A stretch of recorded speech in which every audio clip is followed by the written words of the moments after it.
வணக்கம் நண்பர்களே. தேர்தல் முடிவுகள் வெளியாகி 24 மணி நேரம் கூட ஆகலை. அதுக்குள்ள முதல்வர் மு.க.ஸ்டாலின், இப்போ அவர் முதல்வர் தான், காபந்து முதல்வரே அப்படின்னாலும் தமிழ்நாட்டு முதல்வர் அவர் தான். மு.க.ஸ்டாலின் அவர்கள் தன்னுடைய கட்சிக்காரங்களுக்கு, தனது கட்சி சார்பாக தேர்தலில் போட்டியிட்டு வென்று எம்எல்ஏ ஆகியிருக்கிற அவர்களுக்கு ஒரு அறிவுரை சொல்லியிருந்தார். தயவு செஞ்சு எல்லாரும் முதல்ல அவங்க தொகுதிக்கு போயிட்டு மக்களுக்கு நன்றி தெரிவிச்சுட்டு வாங்க. அவர்கள் உங்களை வெற்றி பெற வைத்திருக்கிறார்கள், அல்லது அதிக வாக்குகள் தந்திருக்காங்க. வெற்றி வாய்ப்பு இல்லைன்னா கூட உங்களுக்கு வாக்குகள் செலுத்தியிருக்காங்க. அதற்காக போய் முதல்ல அவங்களுக்கு நன்றி செலுத்திட்டு அதுக்கப்புறமா என்னை பாருங்க அப்படின்னு சொல்லியிருந்தார். சொன்னது மட்டும் இல்லாமல் அவர்களுக்கு முதல் வழிகாட்டிய தானே தன்னுடைய கொளத்தூர் தொகுதிக்கு, அதாவது தான் நின்று தன்னை வெற்றி பெற செய்யாத தோற்கடித்த அந்த வாக்காளர்கள் கொண்ட அந்த தொகுதிக்கு போய் தனக்கு வாக்களித்தவர்களுக்காக அவர் நன்றி தெரிவிச்சுட்டு வந்த காட்சிகளை பார்க்க முடிஞ்சது. மிகுந்த நெகிழ்ச்சிக்குரிய ஒரு காட்சி அப்படின்னு தான் அதை சொல்லணும். பல திமுக தொண்டர்கள் மு.க.ஸ்டாலினுடைய அந்த வெற்றி வாய்ப்பு பறிப்போனதை நினச்சி அவர்கள் கண்ணீர் விட்டதையும், மு.க.ஸ்டாலின் அவங்கள ஆறுதல் படுத்தினதையும் பார்க்க முடிஞ்சது. அவர் அதே சிரித்த முகத்தோடு, அந்த மாறாத புன்னகையோடு அவர் தொகுதி முழுக்க அனைத்து தெருக்களிலும் போயிட்டு மக்களுக்கு நன்றி தெரிவிச்சுட்டு, தனக்கு வாக்களித்தவங்க, வாக்களிக்காதவங்க, ஆதரவு தெரிவித்தவங்க அத்தனை பேரையும் அவர் பாரபட்சம் இல்லாமல் நன்றி தெரிவிச்சுட்டு வந்தார். இந்த முகத்தை ஏடா தூக்கடிச்சிங்க? இப்படிப்பட்ட பண்புள்ள ஒரு தலைவரையாக நீங்கள் வீட்டுக்கு அனுப்புனீங்க அப்படின்ற கேள்வியை நம்ம கேட்கல, அங்கே இருக்கிற ஒவ்வொருத்தரும் கேட்குறாங்க. இந்த காட்சிகளை அந்த சமூக வலைதளங்கள் பகிர்கிற அத்தனை பேரும், அதாவது கட்சி பேதமின்றி அத்தனை பேரும் அதை கேட்குறாங்க. அந்த காட்சியை நேரலையில் வர்ணிக்கிறார் ஒரு பத்திரிகையாளர். அப்படி வர்ணிக்கிற போது ஸ்டாலின் சொல்லலை, இப்போ நான் என்னென்ன சாதனை பண்ணியிருக்கேன், இந்த தொகுதிக்கு என்னென்ன பண்ணியிருக்கேன் அப்படின்னு ஒரு இடத்துல கூட அவர் பேசலை. அவர் அமைதியாக சிரித்த முகத்தோடு எல்லாருக்கும் நன்றி சொல்லிட்டு, அவருக்கு முன்னாடி தொண்டர்கள் அவரை வாழ்த்துறாங்க, வரவேற்கிறாங்க. ஒரு சிரித்த முகத்தோடு யாரும் கண் கலங்காதீங்க, ஒன்றும் வருத்தப்படாதீங்க, எனக்கு இதில் ஒரு பிரச்சனையும் இல்லை, எனக்கு எந்த வருத்தமும் இல்லைன்னு சொல்லி சொல்லி ஒவ்வொருத்தரையும் அவர் தேற்றிட்டு அவர் அப்படியே போகிறாரு. அப்படி போகும்போது அந்த பத்திரிகை நிருபர், அதாவது தொலைக்காட்சி நிருபர், அவர் சொல்கிறார், இந்த தொகுதியில் ஸ்டாலின் என்னென்ன பண்ணியிருக்காருன்னு சொல்லிட்டு ஒரு பட்டியல் போடுறாரு. நண்பர்களே, நீங்கள் நம்புறீங்களான்னு தெரியல, அல்லது நீங்கள் அந்த காட்சியை பார்த்துருப்பீங்க. 10 நிமிடம் ஆகுது. ஸ்டாலின் அந்த தொகுதிக்கு செய்திருக்கிற அந்த திட்டங்கள், அமல்படுத்தியிருக்க திட்டங்கள், கொண்டு வந்த நல்ல விஷயங்கள், என்னென்ன அடிப்படை வசதிகளை பூர்த்தி பண்ணியிருக்காரு, அடிப்படை வசதி குறைபாடுங்கிறதே தெரியாத ஒரு முன்மாதிரி தொகுதியாக அந்த தொகுதியை மு.க.ஸ்டாலின் மாற்றிருக்காருன்ட்டு அந்த திட்டங்கள் ஒன்றொன்னா சொல்கிறார். அவர் ஏற்படுத்தி வைத்திருக்கிற பூங்காக்கள், விளையாட்டு அரங்குகள், நூலகங்கள், அந்த மகளிர் விடுதிகள், அதே போல் மெட்ரோ ரயிலை அந்த தொகுதியை உள்ளடக்கி மெட்ரோ ரயில் வரணும்னு சொல்லிட்டு மு.க.ஸ்டாலின் திட்டம் போட்டு கொடுத்தது. இன்னும் நிறைய அங்கே ஏற்படுத்தியிருக்கிற மருத்துவமனைகள், அதே போல் தனி காவல் கோட்டமாக அதை மாற்றினது, தனி போலீஸ், அவர் டிசி மண்டலமாக அதை அறிவித்தது. இப்படி அவர் எனக்கு நான் சொன்னது ரொம்ப அதில் ஒரு 10% கூட நான் சொல்லலை. அந்த நிருபர் அவர் அடுக்கிக்கிட்டே போறாரு. அவ்வளவு வசதிகளை மு.க.ஸ்டாலின் அவர்கள் அந்த தொகுதிக்கு செய்து கொடுத்திருக்கிறாரு. அப்படிப்பட்டவர் இந்த தொகுதியில் அவர் வெற்றி பெற முடியாமல் போயிருக்கு. ஆனாலும் அந்த மக்களுக்கு அவர் நன்றி தெரிவிக்க வந்திருக்காரு. மக்கள் உணர்ச்சி பெருக்கோட அவரை வரவேற்ற காட்சிகளை எல்லாம் காட்டி அவங்க இவ்வளவு தூரம் சொல்றாங்க. நான் முன்னே சொன்னல, இவ்வளவு வசதிகளையும், அதாவது மிதமிஞ்சிய வசதிகளை செஞ்சு கொடுத்துட்டார் மு.க.ஸ்டாலின் அந்த தொகுதியை பொறுத்த வரைக்கும். அந்த மிதமிஞ்சிய வசதிகள் அவங்களுக்கு அந்த வசதி குறைபாடுனா என்ன, கஷ்டம்னா என்ன அப்படின்னு தெரியாத ஒரு நிலையை அங்கே ஏற்படுத்திருச்சு அப்படிங்கிறது தான் உண்மை. அதனுடைய விளைவு அவங்க கஷ்டத்தை தேடி போயிருக்காங்க. ஒரு தண்டல் வட்டிக்காரனை, ஒரு கொடூரமான ஒரு ஒரு ஒரு அடியால் ஒரு ரவுடியை அவங்க மு.க.ஸ்டாலினுக்கு பதில் தேர்ந்தெடுத்து வச்சிருக்கிறதா அங்கே இருக்கிற பலரும் சொல்வதை கேட்க முடிஞ்சது. சரி, அவங்க அந்த அந்த அருமை அவங்களுக்கு இப்பயே தெரிஞ்சிருச்சு. இந்த 24 மணி நேரத்துக்குள்ளேயே மீண்டும் அந்த தொகுதியில் தேர்தல் வச்ச ஸ்டாலின் அவர்கள் நிச்சயமா 50,000 ஓட்டுக்கு மேல அதிகமா வாங்கி ஜெயிப்பாரு அப்படிங்கிறதெல்லாம் பார்க்க முடியுது. அப்படி சொல்றது எல்லாம் சரி இருக்கட்டும், நல்லதுதான், நடந்தது நல்லதுதான், அளவுக்கு மீறி சக்திக்கு மீறி நான் உழைச்சேன் அப்படின்னு வந்து முதல்வர் அவர்கள் சொல்லியிருந்தாங்க. பரவாயில்ல தலைவரே, நீங்க ஓய்வெடுங்க, கொஞ்ச நாளைக்கு ஓய்வெடுங்க, கட்சி வேலைகளை பாருங்க, அதற்கான நேரமாக வந்து அதற்கான ஓய்வை வந்து இதை எடுத்துக்க வேண்டியது தான் அப்படின்னு பலரும் அவருக்கு வந்து அட்வைஸ் பண்ணுறத அல்லது ஆறுதல் சொல்கிறத வந்து பார்க்க முடிஞ்சது. இது ஒரு பக்கம். இந்த தேர்தலில் எப்படிப்பட்ட வேலையை மீடியாக்கள் பார்த்துருக்கு, ஆக்சுவலாக அதைத்தான் பிரதானமாக சொல்லணும் அப்படின்னு நான் வந்து விரும்பினேன். இது ஒரு தனி வீடியோ பதிவாக வெளியிடணும். நிச்சயமாக வந்து இது காலத்துக்கும் இந்த பதிவை வந்து நம்ம அப்படியே வச்சிருக்கணும். ஒரு ஜனநாயகத்தின் 4வது தூண் அப்படின்னு சொல்லப்படுகிற மீடியா, பத்திரிகை, தொலைக்காட்சி, இந்த மொத்த ஊடகங்களும் வந்து செயல்பட்ட விதம் இருக்கே அயோக்கியத்தனத்தோட உச்சம் அப்படின்னு சொல்லலாம். அயோக்கியத்தனத்தோட உச்சம் இது. நான் வந்து ஒரு பத்திரிகைக்காரனா இதை வந்து பதிவு செய்வதற்கு எனக்கு எந்த தடையும் எந்த விதமான தயக்கமும் இல்லை. காரணம், இந்த ஊதி பெருதாக்கப்பட்ட பிம்பம்னு சொன்னவன் இந்த பிம்பத்தை ஊதி ஊதி ஊதி பெருசா கொண்டு போய் எல்லார் வீட்டுக்குள்ளே கொண்டு போய் சேர்த்தது யாருன்னா இந்த செய்தி சேனல்கள், செய்தி ஊடகங்கள், அதே போல சமூக வலைத்தளங்கள். இவர்கள் வந்து இந்த விஜய்க்கு அறிவிக்கப்படாத பிஆர்ஓக்களாக மிகப்பெரிய அளவுக்கு பணத்தை வாங்கி கொண்டு விஜய்க்காக ஒரு அந்த ஜால்ரா போடுகிற கூட்டமாக இந்த குறிப்பாக கடந்த 6 மாத காலமாக அவங்க அந்த அளவுக்கு வந்து ஓவர் டைம் வேலை பார்த்தாங்க. நீங்கள் கரெக்டாக சொல்லணுன்னா அவர் விக்கிரவாண்டி மாநாடு அறிவிக்கிறாப்புல, அந்த விக்கிரவாண்டி மாநாடு ஆரம்பித்த நாளிலிருந்து இந்த செய்தி சேனல்கள் அந்த மாநாட்டுக்கு தந்த முக்கியத்துவம், விஜய் கூட்டங்களுக்கு தந்த முக்கியத்துவம், விஜய் பேச்சை திரும்ப திரும்ப திரும்ப ஒளிபரப்பி அதை மக்கள் மண்டையில் கொண்டு போய் திணிப்பதற்கு தந்த முக்கியத்துவத்தை எல்லாம் நீங்கள் திரும்ப ஒரு உரட்டி வந்து நினச்சி பாருங்கள். வேறு எந்த தலைவருக்கும் அப்படி நடக்கலை. தமிழ்நாட்டின் முதலமைச்சராக இருக்கிற ஸ்டாலினுக்கு அல்லது துணை முதல்வர் உதயநிதி ஸ்டாலினுக்கு அல்லது எதிர்க்கட்சி தலைவர் எடப்பாடி பழனிசாமிக்கு கூட தரப்படாத முக்கியத்துவத்தை அல்லது அவர்களுக்கு தந்ததை விட ஒரு 10 மடங்கு அதிக முக்கியத்துவத்தை விஜய்க்கு மட்டுமே கொடுத்தாங்க இந்த ஊடகங்கள். அதற்கு அவங்க சொன்ன சப்ப காரணம் என்னன்னா, இது அதிக அளவு டிஆர்பி கிடைக்குது, மக்கள் அதிகமாக இதைத்தான் பார்க்குறாங்க அப்படின்னு அவங்க ஒரு சப்பக்கட்டு கட்டினாங்க. ஆனால் உண்மையில் மிகப்பெரிய அளவுக்கு பணப்பரிமாற்றம் நடந்தது. அத்தனை பேருக்குமே தெரியும், மீடியா உலகில் இருக்கிற அத்தனை பேருக்கும் தெரியும். ஒவ்வொரு செய்தி சேனலுக்கும், குறிப்பிட்ட சில செய்தி சேனலுக்கு பொதுவாக நான் எல்லாரையும் சொல்லிடல, யாராவது 1-2 பேர் வந்து நியாயமாக நடந்திருக்கலாம். ஆனால் மிகப்பெரிய அளவுக்கு இந்த செய்தி சேனல்களுக்கு வந்து பணம் பரிமாறப்பட்டதாக வந்து ஒரு கைமாறப்பட்டதாக ஒரு தகவல் இருக்குது. அந்த குற்றச்சாட்டு வந்து ஆரம்பத்திலேருந்தே இருக்குது.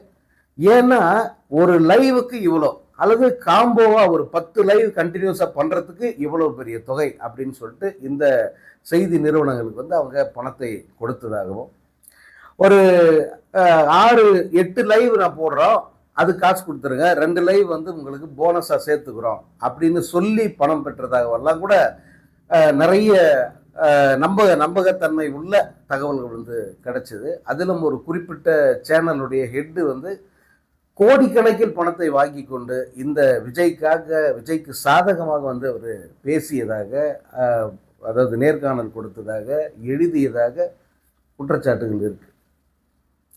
ஸோ இவர்களுடைய நோக்கமெல்லாம் என்னன்னா, அதாவது திமுக அரசு வீழ்த்தப்படணும், அந்த இடத்துல விஜய் வந்து உட்காரணும், இவ்வளவுதான் வந்து அவங்களுக்கு அஜெண்டா.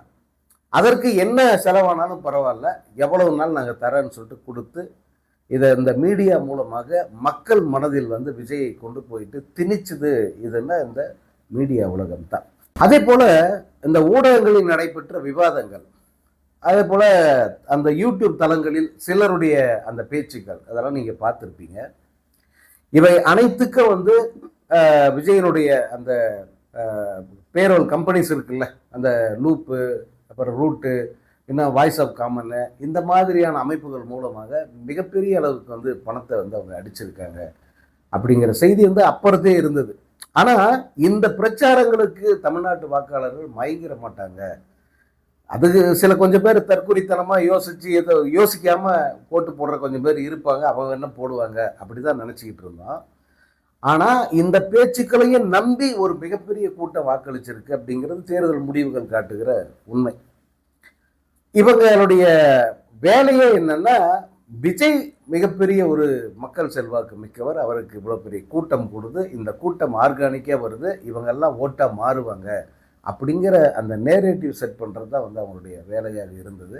அதிலும் பத்திரிகையாளர்கள், மூத்த பத்திரிகையாளர்கள், அரசியல் விமர்சகர்கள் அப்படின்னு சொல்லிக்கிற ஒரு 4-5 நபர்கள் தொடர்ச்சியாக விஜய்க்கு மிக மிக சாதகமாக இந்த கணிப்புகளை அல்லது கள நிலவரத்தை வந்து மாற்றிக்கிட்டே வந்தாங்க.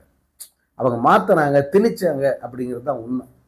ஸோ இப்படி ஊடகங்கள் ஒரு மாநிலத்தினுடைய அந்த தலையெழுத்தை வந்து மாற்றிருக்காங்க, ஒரு மாநிலத்தின் வளர்ச்சியை வந்து பாதிச்சிருக்காங்க.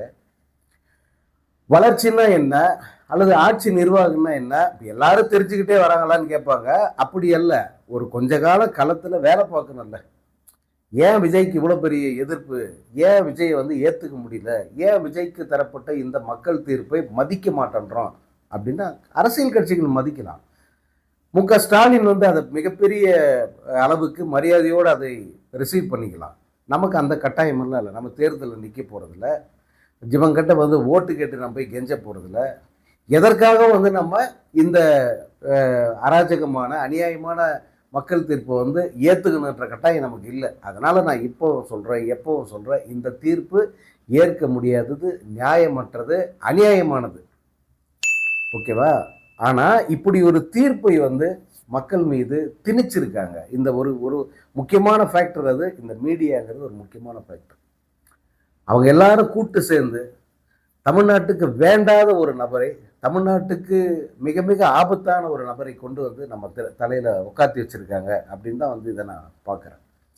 அதனால் இந்த தேர்தல் 2026ங்கிறது வந்து ஒரு கெட்ட கனவு மாதிரி இந்த தேர்தல் முடிவுகளை வந்து மாறிடக்கூடாதா அப்படிங்கிற ஒரு ஆதங்கமெல்லாம் மனசுக்குள்ளே இருக்குது.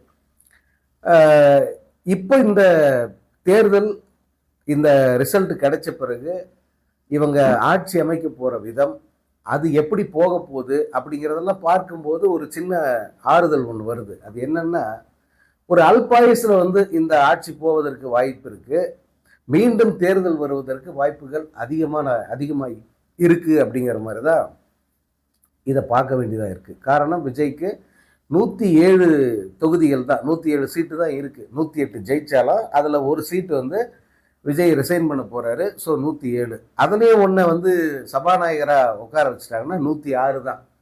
106 தொகுதிகள் தான் வந்து விஜய்க்கு.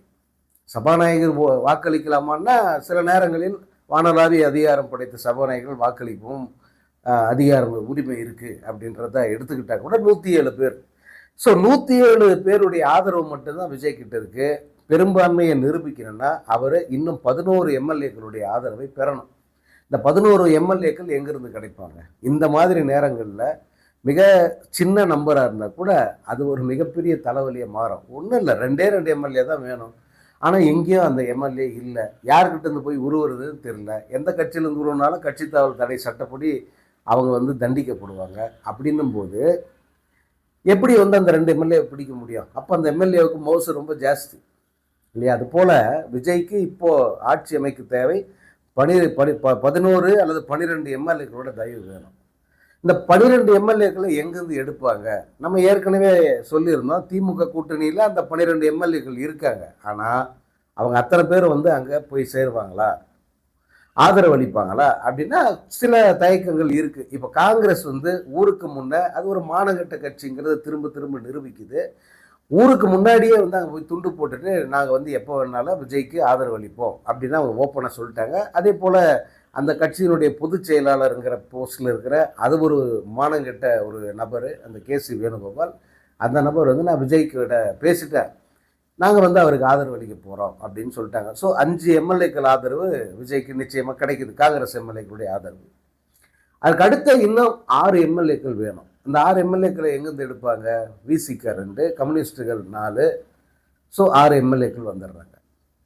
இன்னும் கூடுதலாக ஒரு எம்எல்ஏ வேணுன்னா பிரேமலதா விஜயகாந்த் போவதற்கு கூட வந்து அவங்க தயார் தான். அப்படி ஒன்றும் அவங்கள கொள்கை பிடிப்போடு வந்து இந்த கூட்டணியிலே தொடருவோம் அப்படின்ற நிலைப்பாட்டு இல்லை. அப்கோர்ஸ் இன்றைக்கி வந்து சொல்லியிருக்காங்க, நாங்கள் மதச்சார்பற்ற வெற்றி கூட்டணியில் இருக்கோம், இதில் தான் தொடருவோம் அப்படின்னு சொன்னால் கூட அடுத்து ஒரு கம்மா போடுறாங்க, விஜய் எங்கள் வீட்டு பிள்ளை அப்படின்னு சொல்லிட்டு. அதனால் இது என்ன வேணாலும் இவர்கள் யாருமே நம்பகத்தன்மை அற்றவர்கள் தான். அதாவது காங்கிரஸ் உள்பட விடுதலை சிறுத்தைகள் அல்லது இன்னும் இருக்கிற கட்சிகள் எல்லாமே வந்து நம்பகத்தன்மையற்ற கூட்டாளிகள். ஸோ இவங்க எந்நேரம் வேண்டுமானாலும் அந்த தாவேகாவுக்கு ஆதரவு அளிப்பதற்கு வாய்ப்பு இருக்குது. ஆனால் அப்படி ஆதரவு அளிக்கப்பட்டால் விஜய் நிம்மதியாக அந்த ஆட்சியை தொடர முடியுமா, அந்த ஆட்சி சரியாக போகுமா அப்படின்னா அங்கே தான் வந்து பாஜக அப்படியே மெயினாக வந்து நிற்கிது. ஏன்னா காங்கிரஸ் ஆதரவோடு வந்து இப்போ விஜய் ஆட்சியை தொடங்கினால் 2029 வர்ற பார்லிமெண்ட் எலெக்ஷனில் விஜய் தான் பாஜகவினுடைய முதல் எதிரியாக நிற்பான். ஏன்னா அவர்களுடைய இலக்கு அந்த 2029 பார்லிமெண்ட் தேர்தலில் அதிக இடங்கள் அவங்களுக்கு வேணும், தனி மெஜாரிட்டி வேணும். இப்போ அவங்க தனி மெஜாரிட்டி இல்லாமல் விஜய் மாதிரியே வந்து நொண்டி அடிச்சுக்கிட்டு இருக்காங்க அங்கே. அதனால் இந்த சிங்கிள் மெஜாரிட்டி வேணும்னா இந்த மாதிரி தென் மாநிலங்களில் அவர்களுக்கு சாதகமான அரசு இருக்கணும். அப்போ தான் வந்து அவர்களை பணிய வைத்து தங்களுக்கு ஏற்ற மாதிரி சீட்டுகளை பெற முடியுங்கிறது அவங்க கணக்கு. அதனால் காங்கிரஸ் அந்த பக்கம் போக தயாராக இருந்தாலும் அல்லது போய்விட்டாலும் கூட பாஜக அதை அனுமதிக்குமா, அந்த கேள்வி வந்து மிக பெருசாக இருக்குது. சரி, அப்போ பாஜக இதை அனுமதிக்கலை, இவங்களால் அங்கே போக முடியல, அப்போ விஜய்க்கு இருக்கிற ஆப்ஷன் என்ன? விஜய்க்கு இருக்கிற ஆப்ஷன் வந்து இங்கே அதிமுகவோட துணையோட அவங்க ஆட்சியை தொடங்கலாம். அதிமுக கூட ஏற்கனவே பேச்சுவார்த்தை நடக்கிறதா ஒருத்தர் சொல்லியிருக்காங்க. அதாவது அதிமுக ஒரு பெரிய கட்சி, அதுக்கு ஒரு தலைவர் இருக்கார், பொதுச் செயலாளர் இருக்கார். அந்த கட்சியினுடைய பேச்சுவார்த்தை எங்கே நடக்குது, முடிவு என்ன, இதெல்லாம் யார் சொல்லணும்? எடப்பாடி பழனிசாமி சொல்லணும். ஆனால் இன்னும் இப்போ தான் வந்து எம்எல்ஏவை ஜெயிச்சிருக்காங்க, இன்னும் எம்எல்ஏ பதவி கூட ஏற்கலை. அதுக்குள்ள ஒரு பெண் எம்எல்ஏ அவங்க சொல்கிறாங்க, தாவேகா எங்கள் கூட பேச்சுவார்த்தையில் இருக்குது, விரைவில் அதை பற்றி வெளியே தகவல் வரும் அப்படின்னு சொல்கிறாங்க.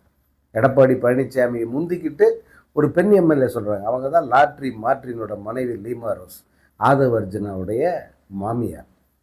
எப்படி நம்மளுக்கு தெரியும்? தாவேகா அதிமுக கூட கூட்டணியில், அதாவது பேச்சுவார்த்தை நடத்துது, போஸ்ட் போல் அலையன்ஸுக்கு பேச்சுவார்த்தை நடந்துக்கிட்டு இருக்கு அப்படிங்கிற விஷயம் இந்த லீமா ரோஸ்க்கு எப்படி தெரியும்? எடப்பாடி பழனிசாமி கூட சொல்லி போகிறேன். அந்தளவுக்கு கட்சியில் முக்கியமான ஆள். அப்போ தான் போன மாதம் தான் கட்சியில் சேர்ந்தது அந்த அம்மா. போன மாதம் கட்சியில் சேர்ந்து அப்போ சீட்டு வாங்கி இப்போ வந்து எம்எல்ஏவாக ஆயிடுச்சு. பெரிய அளவுக்கு பணம் விளையாடிச்சு அவங்க தொகுதியிலலாம். இப்போ அவங்க வந்து இந்த மாதிரியான ஒரு விஷயத்த சொல்கிறாங்கன்னா தாவேகாவில் இருக்கிற மருமகன் கொடுத்த தகவலின் அடிப்படையில் வந்து அவங்க இந்த செய்தியை வந்து சொல்கிறாங்க. ஸோ அப்படி அதிமுக ஆதரவோடு ஆட்சிக்கு வந்தால் அப்போ பிஜேபி சொல்ற அத்தனைக்கும் வந்து மண்டையாட்ட வேண்டியிருக்கும். பிஜேபி நீட்டுற இடத்துலலாம் கையெழுத்து போட வேண்டியிருக்கும். பிஜேபி இங்கே என்னென்னலாம் கொண்டு வரணும் அப்படின்னு திட்டமிட்டார்களோ, எதையெல்லாம் திமுக கடுமையாக எதிர்த்து உள்ள வரவிடாமல் பண்ணாங்களோ அத்தனையும் வந்து அவர்கள் நிகழ்த்தி காட்டுவார்கள். ஏன்னா அது அவர்களுக்கு கொள்கை ரீதியான ஒரு இலக்கு. அது அந்த கொள்கையை நிறைவேற்றணும். அதனால மக்களுக்கு 10 பைசா புரோஜனம் இருக்கடனா ஒன்றும் கிடையாது. ஆனால் நாங்கள் நினச்சது ஏன் நடக்க மாட்டேங்குது? நாங்கள் நினச்சது நடக்கணும். எது? இந்தி கட்டாயம். திருப்பரங்குன்ற தூணில் நாங்கள் விளக்கேற்றுவோம். அதே போல் இங்கே மும்மொழி கொள்கைங்கிறத அமல்படுத்துவோம். இன்னும் ஒன்றிய அரசு கொண்டு வந்த எந்தெந்த திட்டங்களை தமிழ்நாடு அரசு வந்து தடுத்து நிற்பாட்டுச்சோ அது அத்தனையும் மிக எளிதாக வந்து உள்ளே வரும். ஏன்னா அதற்கு தடை போட்டால் ஆதரவை நாங்கள் விளக்கிப்போம். விஜயனுடைய ஆட்சிங்கிறது சில மாதங்கள்லே கவர்ந்துடும். இப்போ இந்த 6 மாத காலம், இன்னும் அடுத்த 6 மாத காலத்துக்குள்ள விஜயனுடைய கட்சி பாஜகவினுடைய எத்தனை கொள்கைகளையும் கண்டிப்பாக வந்து அனுமதிக்கும். ஒருவேளை இப்படி ஒரு நிபந்தனையை ஆட்சி அமைச்சதுன்னு வச்சுக்கோங்க, நிச்சயமாக இதையெல்லாம் தமிழ்நாட்டுக்குள்ளே அமல்படுத்துறதுக்கு 6 மாதம் போகும். 6 மாதத்திலே வந்து இதையெல்லாம் அவர்களால் செய்து முடிக்க முடியும். ஸோ இந்த மீடியாக்கள் நம்முடைய வீட்டுக்குள்ளே கொண்டு வந்து வச்சிருக்கிற இந்த விஜய் என்ற நபரால், அவர் தலைமையில் ஏற்படுகிற இந்த ஆட்சியால் இனி வருகிற காலங்களில் என்ன மாதிரியான இடர்பாடுகளை தமிழ்நாட்டு மக்கள் எதிர்நோக்க வேண்டியிருக்கோம், தமிழ்நாடு என்ன மாதிரி பின்னடைவை சந்திக்க வேண்டியிருக்கோம், இங்கே தொழில்கள் தொடங்குவது அறவே நிறுத்தப்படும் அல்லது அதற்கான ஒத்துழைப்புகளை வந்து மறைமுகமாக மத்திய அரசு வந்து தடுக்கும். நிறைய விஷயங்கள் நடக்கும். தொழில்துறையில் நீ முன்னேறிட்டியா, நீ தான் நம்பர் ஒன்னா, அடுத்த வருஷம் என்ன பண்ணுறோம் பாடுறா அப்படின்னு சொல்லிட்டு அடுத்த வருஷம் மீண்டும் வந்து சிங்கிள் டிஜிட்டுக்கு இறங்கும். நீ தான் கல்வியில் பெரிய மாநிலமா, நீ தான் கல்வியில் உயர்ந்த மாநிலமா, அடுத்து பண்ணுறோம் பாருன்னு சொல்லிட்டு அந்த கல்வியினுடைய தரத்தை குறைப்பதற்கான அத்தனை வேலைகள் இறங்கும். ஒன்றும் இல்லை, மும்மொழி கொள்கை கட்டாயம் உள்ளே வந்துட்டாலே தமிழ்நாட்டு கல்விங்கிறது அதில் பாதாளத்துக்கு போயிடும். ஏன் தெரியுமா? இந்திங்கிறது ஒரு கட்டாய பாடம், அல்லது இந்தியை போலவே இப்போ ஆரம்பத்தில் இந்தி கட்டாயம்னு சொல்லாமல் இந்தி மாதிரி ஏதாவது மொழியை கற்றுக்கங்கன்னு ஆரம்பிப்பாங்க. நீங்கள் தெலுங்கு இல்லை மலையாளம் உருது ஏதோ ஒரு லாங்குவேஜை இன்னொரு லாங்குவேஜை எடுத்து படிக்கிறீங்கன்னே வச்சுக்கோங்களேன். ஏன்னா இவங்க ஃப்ரெஞ்சு படிக்கக்கூடாது, ஜெர்மன் படிக்கக்கூடாதுன்னு ஏற்கனவே பாண்டிச்சேரியில் தடை போட்டாங்க. ஹிந்தி தான் படிக்கணும், வேற மொழி ஏதாவதுன்னா அது இப்போதைக்கு வேற மொழி நீ படிக்கலாம். அப்போ என்ன ஆகும்னா இந்த வேற மொழியை வந்து நம்ம கற்றுக்கணும், பிழையின்றி எழுத கற்றுக்கணும், எழுத படிக்க பேச கற்றுக்கணும், அதில் தேர்ச்சி பெறணும். குறிப்பாக தேர்ச்சிக்குரிய மார்க்கு 40 மதிப்பெண்ணா அந்த 40 மதிப்பெண்ணை எடுத்தா தான் நீ அந்த கோர்ஸ், அதாவது அந்த வகுப்பை தாண்ட முடியும். யோசிச்சு பாருங்க, ஒரு 3வது இல்லை 5வது வகுப்புலேருந்தே இதை கொண்டாடுறாங்கன்னா 5வது படிக்கிற பையன் புதுசாக தெலுங்கையோ மலையாளத்தையோ இந்தியையோ படித்து அந்த ஆண்டுக்குள்ளேயே வந்து அதில் 35 அல்லது 40 மதிப்பெண் எடுக்கிற அளவுக்கு வந்து தேர்ச்சி பெற முடியுமா? அப்படி தேர்ச்சி பெறலைன்னா அவன் வந்து ஃபெயிலு. எதனால் ஃபெயில் ஆகிறான்? இந்த மும்மொழி கொள்கையால் ஃபெயில் ஆகிறான். அப்போது கல்வி இடைநிற்றல் அதிகரிக்கும், கல்வி தரங்கிறது குறையும், மாணவர்களுக்கு அது ஒரு மிகப்பெரிய சுமையாக மாறும். ஏன் திமுக அரசு இதை வேண்டாம் வேண்டாம் வேண்டாம், அதிமுகவும் கூட தான் ஏன் வேண்டான்னு சொல்லி அடம் பிடிக்கிறாங்கன்னா, இது நம்முடைய மாணவர்களுடைய அந்த கற்றல் ஆர்வத்தை வந்து கெடுத்துடும். ஸ்கூலுக்கு போகணுன்றதே வந்து கசப்பாயிடும். எப்படி அந்த காலத்தில் இங்கிலீஷ் படிக்கணுன்னாலே வந்து அவ்வளோ கஷ்டப்பட்டாங்களோ, அதுக்காகவே பள்ளியை விட்டு பல ஆயிரம் மாணவர்கள் நின்னாங்களோ, அந்த நிலை வந்து இப்போ வரும். திரும்ப ஹிந்தி கற்றுக்கணும், தெலுங்கு கற்றுக்கணும், சான்ஸ்கிரிட் கற்றுக்கணும், அல்லது வேறு ஏதோ ஒரு மொழியை கற்றுக்கணும், அதில் பாஸ் பண்ணணும்னு வேறு சொல்கிறான். எப்படி வந்து அதை படிக்க முடியும்?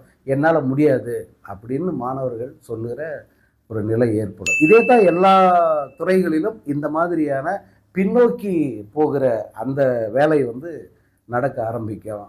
அதுதான் வந்து இனி தமிழ்நாடு எதிர்கொள்ள போகிற ஆபத்து. விஜய் முன்னாடி ஆட்சி அமைப்பது வந்து இப்போ சுலபம் அல்ல, ஆட்சி அமைப்பதே ஒரு மிகப்பெரிய சிரமம் தான். இப்படி இவங்களுடைய துணையோட ஆட்சிக்கு வந்தா அப்போது இருக்கிற கண்டம், அதே போல தமிழ்நாட்டு மக்கள் அனுபவிக்க போகிற தண்டனைகள் என்னங்கிறத தான் இவ்வளோ நேரம் நான் சொன்னேன்.